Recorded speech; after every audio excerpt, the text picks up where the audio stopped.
जड़िए लोक वंचित हेनी जी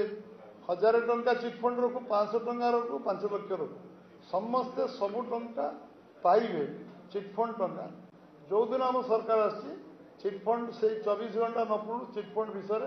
प्रक्रिया चलती ये प्रक्रिया आम पाखे सरकार 11 मास आपण तो धैर्य रहा दरकार 4 वर्ष 1 मास पाखापाखि सरकार अच्छी आउ चिटफंड सबू लोक को सबू टंका जिते रेजिस्टर यदि मु 10 जन को देवी आउ 10 देवी से समय कागज पत्र कौन है सरकार को आप पचारे मुझे खुशी हमें कि चिटफंड कागज पत्र सरकार कौ जगह रखते गरीब लोक बेनिफिटेड हे पर्पस फंड डिक्लेयर कले देले ना कमिशन बसैले देले ना आम कागज खोजुचु और सब डिटेल जो दिन आम पाखे एंटायर कागज पत्र उपलब्ध हो से दिन कौन करा पड़ो से तो प्रेस रे मुझे आपण जानवे आम चिटफंड जड़िए लोक वंचित हेनी जी 1000 टंका चिटफंड रखू 500 टंका रखू 5 लाख रखू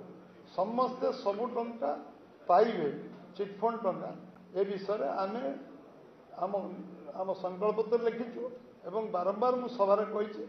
डे 1 रे काम चलछि जो 7-8 टी काम बाकी अच्छी संकल्प पत्र तादरे ये काम बाकी ना ये काम प्रक्रिया चलछि प्रक्रिया जो दिन समाप्त हम कारण मु 40 लाख लोक पैसा फेर चाहूँ 40 लाख जड़े लोक नदेले भी सेटा अन्याय हम कारण गोटे लोकर पैसा नदबाटा अन्याय हम सब लोक पैसा मिल एवं ठीक भाव में पैसा मिल एमाउंट अन्य जिनस पातरंतर नौ जो जो सरकार थिले से विषय को कौन कर न कर सब धीरे धीरे धीरे धीरे सामना सब विवरण आस आगे